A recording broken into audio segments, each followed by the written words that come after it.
Bismillahirrahmanirrahim. Assalamu alaikum. Welcome to our chemistry class. Today we will discuss our summary, which is the last summary of our chapter, which is chapter number 4, structure of molecule. इस chapter के हमने 3 summaries करी। दो पहले videos हमने discuss कर ली, इसमें 2 हमने समरीज डिस्कस करी थी, हमने समराइज करने की कोशिश करी थी। अब हमारे पास एक लास्ट समरी के अंदर हमने लास्ट टॉपिक को समराइज करना है और हमारे पास चैप्टर क्या हो जाएगा, कंप्लीट हो जाएगा। लास्ट टॉपिक हमारे पास क्या है, सबसे पहले मेरे पास लिखे तो हमने पढ़ा था, डिस्कस करते हमने कि 4 बॉन्ड्स थे हमारे पास। पहला था आयनिक बॉन्ड, दूसरा था हमारे पास कोवैलेंट बॉन्ड, तीसरा था हमारे पास कोऑर्डिनेट कोवैलेंट बॉन्ड और चौथा था हमारे पास मेटालिक बॉन्ड। 3 बॉन्ड हमने डिस्कस कर लिए सेकंड वीडियो तक। अब हम डिस्कस करेंगे चौथा बॉन्ड जो कि हमारे पास है metallic bond. Metallic bond word से मालूम हो रहा है कौन सा बॉन्ड होगा, मेटल्स के दरमियान बॉन्ड होगा। तो रिप्रेजेंट करता है क्या है, बॉन्ड बिटवीन 2 मेटल्स। मेटल्स क्या होता है, हमेशा पॉजिटिवली चार्ज होता है। क्या बोलते हैं, 2 पॉजिटिवली चार्ज मेटल्स के दरमियान जो बॉन्ड बनता है, ड्यू टू किस वजह से बनता है, ड्यू टू फ्री मूविंग या mobile electrons in metal. Metal के अंदर क्या होता है हमारे पास, उनके वैलेंस इलेक्ट्रॉन जो होते हैं, सबसे आउटर मोस्ट शेल के इलेक्ट्रॉन होते हैं, वो क्या होते हैं, फ्रीली मूविंग कर होते हैं, किसी बॉन्ड के अंदर शामिल नहीं होते। तो उस फ्रीली मूविंग या मोबाइल इलेक्ट्रॉन्स या फ्री मूविंग इलेक्ट्रॉन्स की वजह से हमारे पास जो बॉन्ड बनता है मेटल के एटम्स के दरमियान, उसको हम क्या बोलते हैं, मेटालिक बॉन्ड। एग्जांपल लेते हैं, मेरे पास एक एग्जांपल है कॉपर। कॉपर क्या है, मेटल है। हमारे पास कॉपर की वायर्स भी आती हैं। इन कॉपर की वायर में होता क्या है, बेसिकली बहुत सारे कॉपर के एटम्स आपस में मिले हुए होते हैं ताकि क्या बने, कॉपर की वायर बने। अब किस तरीके से मिलकर क्या बॉन्ड होता है मेटालिक बॉन्ड। अच्छा, हमें पढ़ना है कि किस तरीके से मेटालिक बॉन्ड बनता है। देखिए मैंने एग्जांपल के तौर पर यहाँ पर 4 कॉपर के एटम्स बनाए हैं, ठीक है। यहाँ पर डॉट लगा, इसका मतलब क्या है, बहुत सारे फर्दर भी एटम्स मौजूद हैं। बहुत सारे एटम्स मिलते हैं, क्या तो हमारे पास एक पूरा कंपाउंड बनता है। तो हमारे पास एक कॉपर के फ्री मूवमेंट इलेक्ट्रॉन होते हैं 2 इसके पास, 2 इसके पास, 2 इसके पास, 2 इसके पास। इस तरीके से सबके पास 2 electrons free moving valence electron होंगे। मैंने यहाँ पर फुल फिल नहीं कर, मैं सिर्फ बात करूंगा इसकी वैलेंस इलेक्ट्रॉन की या फ्री मूविंग या मोबाइल इलेक्ट्रॉन्स की बात करूं। होता क्या हमारे पास, ये आपस में कनेक्टेड होते हैं।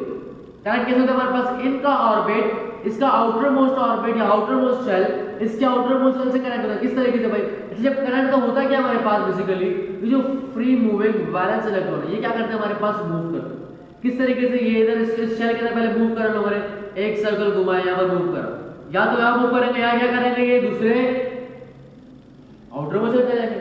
अब क्या करेंगे, यहाँ से एक सर्कल घुमाकर दोबारा तीसरे वाले में चले जाएंगे, तीसरे वाले से एक राउंड लेकर चौथे वाले। तो बेसिकली क्या हो रहा है, हमारे पास तमाम कॉपर के जितने भी एटम्स है, बोलो मेटल के जितने भी एटम्स है, इनके अंदर क्या होता है, ये जो इलेक्ट्रॉन्स होते हैं ना फ्रीली, वो आपस में यूं करके मूव कर रहा है। देखो ये इलेक्ट्रॉन मूव कर रहा है, तो ये इलेक्ट्रॉन क्या कर रहा होगा, मूव कर रहा होगा। ऐसी बात है ना, ये इलेक्ट्रॉन क्या कर रहा है, मूव कर रहा है। इस तरीके हमारे पास क्या होता है, बहुत सारे इलेक्ट्रॉन्स आपस में मूव कर रहे होते हैं। इन मूवमेंट के क्या होता है, हमारे पास एक सी बनता है, दरिया, ये समंदर बनता है, किसका, सी ऑफ इलेक्ट्रॉन्स बनता है। क्या बनता है हमारे पास, सी ऑफ इलेक्ट्रॉन्स बनता है। ये सी ऑफ इलेक्ट्रॉन्स क्या करता है हमारे पास, इस मेटालिक बॉन्ड को प्रॉपर्टीज प्रोवाइड करता है और मेटल प्रॉपर्टी में प्रोवाइड करता है। और देखो ये जो हमारे पास जो बॉन्ड बनता है, इस तरीके से जब मूविंग कर होता है हमारे पास, इस बॉन्ड को क्या बोलते हैं, मेटालिक बॉन्ड। दोबारा रिपीट करता हूं, हमारे पास कि भाई बहुत सारे मेटल्स के एलिमेंट्स जिनमें कॉपर के एलिमेंट्स मौजूद होते हैं, उनके वैलेंस इलेक्ट्रॉन इस तरीके से क्या करते हैं, आपस में मूव करते रहते हैं। एक अपने आउटर मोस्ट शेल के अंदर मूव नहीं करते, बल्कि दूसरे के आउटर मोस्ट शेल के अंदर मूव करते हैं, क्योंकि वो फ्रीली मूवेबल होते हैं, फ्रीली मूविंग कर होते हैं, मोबाइल इलेक्ट्रॉन होते हैं, तो कहां भी मूव कर सकते हैं। तो क्या करते हैं, मूव करते हैं। इस वजह से क्या होता है, हमारे पास एक बॉन्ड बनता है, जिसको क्या बोलते हैं, मेटालिक बॉन्ड, जो कि मेटल्स के एटम के दरमियान ही बनता है। इसलिए हम क्या बोलते हैं, डेफिनेशन क्या है इसकी, the bond between 2 metals, 2 metals, या फिर देखो यहां पर हम बात करें 2 या 2 से ज्यादा मेटल्स, इनके दरमियान जो बॉन्ड बनता है due to free moving electrons, इनके फ्री मूविंग इलेक्ट्रॉन्स की वजह से, इसको मैं क्या बोलता हूं, सी ऑफ इलेक्ट्रॉन्स। अगर हमारे पास बहुत सारे फ्री मूविंग इलेक्ट्रॉन्स जमा कर दूं तो क्या कहलाएगा, वो sea of electron, cloud of electrons भी कहलाता है। तो हमारे पास उसकी वजह से क्या होता है, मेटल्स के दरमियान बॉन्ड बनता है, इसको क्या बोलते हैं, मेटालिक बॉन्ड।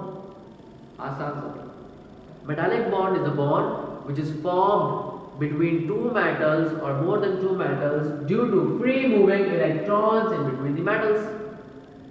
बता दें इस तरह से हमारे पास ये अपने सेल में से मूव नहीं करते, बल्कि दूसरों के इलेक्ट्रॉन्स दूसरे एटम्स की शेल की तरफ मूव करते हैं, एक सी ऑफ इलेक्ट्रॉन बनाते हैं।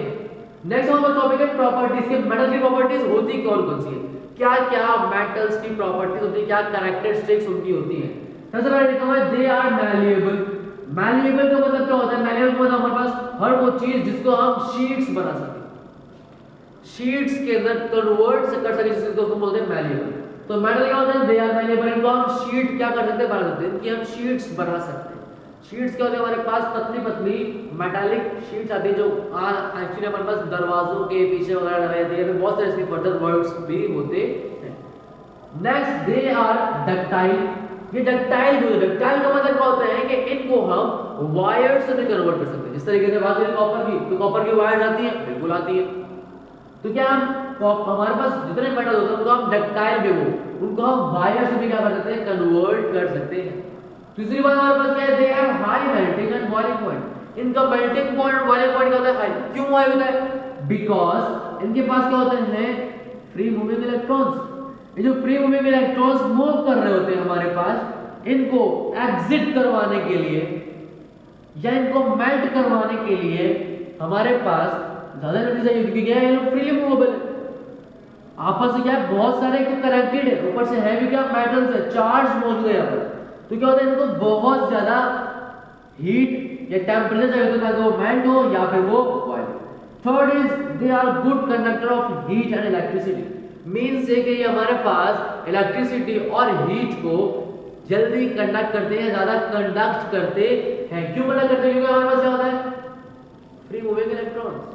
अब इस मेटल को मैंने क्या करा, हीट दी, तो क्या करेगा, इलेक्ट्रॉन है ये हीट लेके कहां जाएगा, इसके पास जाएगा, ये कहां जाएगा, इस वाले एटम के पास जाएगा, ये कहां जाएगा, इस तरीके से क्या होगा, ये यहां से हीट शुरू होगी और आखिर तक चली जाएगी। सेम काम होगा, उसको मैं इलेक्ट्रिसिटी दूं तो क्या करेगा, इसे इलेक्ट्रॉन से मूव करते हुए वो इसको देंगे, इसको देंगे, वो इसको देंगे, वो इसकी जो इलेक्ट्रॉन है वो किसको देंगे, इसको देंगे। इस तरीके से क्या होगा, हमारे पास ये इलेक्ट्रिसिटी मूव करती रहेगी। तो मींस है कि they are good conductor of heat and electricity. क्यों है गुड कंडक्टर, क्योंकि they have sea of electrons, ये बोलूं कि दे हैव मोबाइल इलेक्ट्रॉन्स या free moving electrons. Next is they show metallic lustre. ये हमारे पास मेटालिक लस्टर शो करता है। मेटालिक लस्टर क्या होता है, हमारे पास जब मेटल चमकता है, कोई भी मेटल हमारे पास चमकता है उसको बोलते हैं मेटालिक लस्टर। मेटल चमकता है तो हमारे पास जितने मेटल होते हैं क्या होता है, हमारे पास चमकते हैं, दे शाइन, तो इसको क्या बोलते हैं, मेटालिक लस्टर। दे शाइन नीचे ये चमकते हैं, इसको क्या बोलते हैं, मेटालिक लस्टर। तो मतलब क्या है कि metals show metallic lustre. Next is they have low ionisation energy due to bigger in size. क्योंकि मेटल है ये क्या है, मेटल ग्रुप 1 है, ग्रुप 2 है और ग्रुप 3 है, कि सिर्फ और सिर्फ क्या है, एलिमेंट्स है। इनका साइज क्या होता है, एटम का बड़ा होता है। इस बड़े होने की वजह से हमारे पास इनका आयनाइजेशन एनर्जी क्या होती है, कम। मींस ये कि इनको हम आराम से आयंस बना सकते हैं।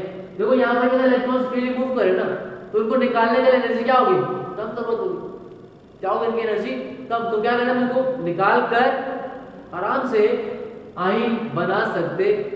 ये हमारी प्रॉपर्टीज इसकी मेटल्स की। नेक्स्ट हमारे पास हमें डिस्कस करना है इंटरमॉलिक्यूलर फोर्सेस। किसी भी कंपाउंड के अंदर बहुत सारे मॉलिक्यूल होते हैं, इन मॉलिक्यूल्स के दरमियान, इंटर मींस दरमियान, मॉलिक्यूलर मींस मॉलिक्यूल्स के दरमियान, तो मॉलिक्यूल्स के दरमियान जो फोर्सेस होते हैं उनको क्या बोलते हैं, इंटरमॉलिक्यूलर फोर्सेस। अब वो कौन कौन सी होती है उसको हम डिस्कस करते हैं। सबसे पहले हम इंटरमॉलिक्यूलर फोर्सेस को जब हमने कंबाइंडली एक नाम दिया तो क्या बोलते हैं, वैन डर वाल फोर्सेस भी कहते हैं। इंटरमॉलिक्यूलर फोर्सेस को हम वैन डर वाल फोर्सेस भी कहते हैं। अब ये वैन डर वाल फोर्सेस आपको पूछा जाए या तो पूछा जाए इंटरमॉलिक्यूलर फोर्सेस क्या होती है, दोनों क्या होती हैं, सेम चीज होती है। मॉलिक्यूल्स के दरमियान जो फोर्सेस होती है उनको हम बोलते हैं इंटरमॉलिक्यूलर फोर्सेस या वैन डर वाल फोर्सेस। अब दो टाइप्स होती है, पहले हमारे पास है dipole dipole force, next is hydrogen bonding. Discuss करते पहले डाइपोल डाइपोल। देखिए हमने पहले डिस्कस कर रहा है लास्ट वीडियो के अंदर में, पोल का मतलब क्या होता है, टर्मिनल्स, टर्मिनल, ठीक है। तो हमारे पास दो टर्मिनल्स के दरमियान जो फोर्स होती है ड्यू टू पार्शियल चार्जेस, दो एटम्स के टर्मिनल, एक एटम हाइड्रोजन इसका टर्मिनल, एक हमारे पास क्लोरीन का टर्मिनल, इन दो टर्मिनल्स के दरमियान जो फोर्स होती है ड्यू टू किस चीज की वजह से, पार्शियल चार्जेस। इन पार्शियल चार्जेस की वजह से हमारे पास जो फोर्स होती है दो एटम्स के टर्मिनल्स के दरमियान, उसको हम क्या बोलते हैं? Dipole dipole force. The force due to the partial charge difference of terminal of ion. हमारे पास किसी भी कंपाउंड, किसी भी आयन के अंदर जो कि टर्मिनल्स के ऊपर चार्ज डिफरेंस होता है, एक पॉजिटिव होता है, एक नेगेटिव होता है। ठीक है, हमारे पास जो अट्रैक्शन फोर्सेस होती है उसको हम क्या बोलते हैं? Dipole dipole force. Next is hydrogen bonding. Hydrogen bonding हमारे पास इस डायपोल डायपोल फोर्स थोड़ी ज्यादा स्ट्रांग होती है। क्यों होती है स्ट्रांग? डिस्कस करते हैं। Forces between hydrogen atom and nitrogen, oxygen and fluorine. जब हाइड्रोजन नाइट्रोजन से, ऑक्सीजन से या फ्लोरीन से बॉन्ड बनाता है, अब जो बॉन्ड बनता है उसको क्या बोलते हैं? उसका हमारे पास जो फोर्सेस होती है उस बॉन्ड बनाने के लिए उसको क्या बोलते हैं? Hydrogen bonding. हाइड्रोजन जब नाइट्रोजन, ऑक्सीजन और फ्लोरीन से मिलता है, बॉन्ड बनाता है या फिर बॉन्ड बनाता है, हमारे अट्रैक्शन की फोर्सेस होती है उसको क्या बोलते हैं? Hydrogen bonding. अच्छा, सिर्फ नाइट्रोजन, ऑक्सीजन और फ्लोरीन से क्यों होता है? उसके अलावा कोई और एटम एलिमेंट से क्यों नहीं? क्योंकि पूरे पीरियोडिक टेबल के अंदर सबसे ज्यादा इलेक्ट्रोनेगेटिविटी किसकी होती है? हमारे पास नाइट्रोजन, ऑक्सीजन और फ्लोरीन की। इन तीन एलिमेंट्स की इलेक्ट्रोनेगेटिविटी क्या होती है? सबसे ज्यादा होती है। इस वजह से क्या होता है? हमारे पास हाइड्रोजन इनसे बॉन्ड बनाता है और एक स्ट्रॉन्ग बॉन्ड बनता है ड्यू टू क्या? Higher electronegativity of nitrogen, oxygen and fluorine.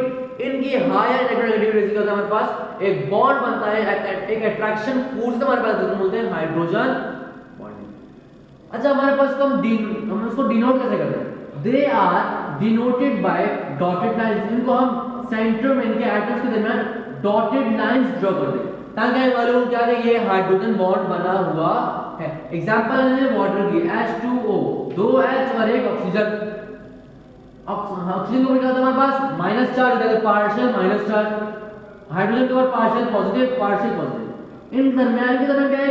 एक due to higher electronegativity value of oxygen, hydrogen क्या कर रहा है? इनसे बॉन्ड बना रहा है। ठीक है, इस बॉन्ड के अंदर फोर्सेस बन रही है, उसको क्या होता है? Hydrogen bonding. तो उन्होंने किसे रिप्रेजेंट कर रहे हैं? उसको डॉटेड लाइन से रिप्रेजेंट कर रहे हैं।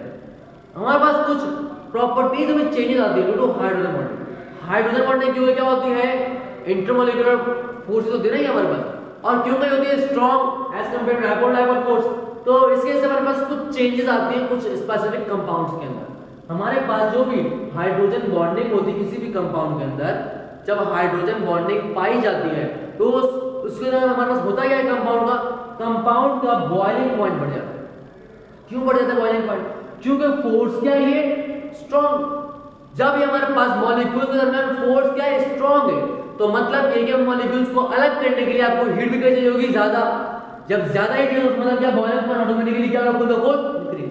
तो वो कंपाउंड्स जिनके अंदर हाइड्रोजन बॉन्डिंग होती है तो क्या करते हैं? उनकी बॉइलिंग पॉइंट इंक्रीज हो जाता है। तो सिंपली मैं ये बोलूंगा कि hydrogen bonding increases boiling point of substances. Hydrogen bonding से क्या होता है? हमारे पास किसी भी सब्सटेंस का बॉइलिंग पॉइंट इंक्रीज हो जाता है। दूसरी बात, हमारे पास hydrogen bonding decreases density of ice. क्योंकि हाइड्रोजन बॉन्डिंग क्या हमारे पास एक स्ट्रांग बॉन्ड है, मॉलिक्यूल्स अपने पास रखता है। ठीक है, तो हमारे पास क्या होता है? मॉलिक्यूल्स को दूर जाने से क्या करता है? रोकता है। अपने पास फिक्स थोड़ा सा पकड़ के रखता है, स्ट्रांग बॉन्ड रखता है। तो इसलिए होता है उसकी डेंसिटी क्या होती है? कंपाउंड की कम। बॉइलिंग पॉइंट बढ़ जाता है लेकिन डेंसिटी क्या होती है? कम। जब डेंसिटी कम होती है हमारे पास तो वो क्या करता है? वाटर के ऊपर फ्लोट करता है। एग्जांपल देते हैं, यहाँ पर एक और है कि ice floats on water due to hydrogen bonding. क्योंकि आइस क्या है? वाटर। अब हमारे पास वाटर है तो हाइड्रोजन बॉन्डिंग। जब मैंने इस आइस को, जो वाटर को मैंने फ्रीज कर, क्या बन गई है? आइस। अब हाइड्रोजन बॉन्डिंग क्या है? बहुत स्ट्रांग बॉन्डिंग है as compare to dipole dipole force. ठीक, तो इसके वजह से हमारे पास तो ये भी स्ट्रांग है। दूसरी बात, हमने क्या करा? इसको सॉलिडिफाई कर दिया। तो इससे क्या होगा? हमारे पास जो एटम्स थे वो जगह पर रुक गए, एक जगह जम गए। तो हमारे पास क्या होगा? ये पानी के अंदर, वाटर के अंदर डूबती नहीं है, मतलब क्या करती है? फ्लो करती है, फ्लोट करती है, तैरती है। Due to which thing? किस चीज की वजह से मूव करती है, तैरती है?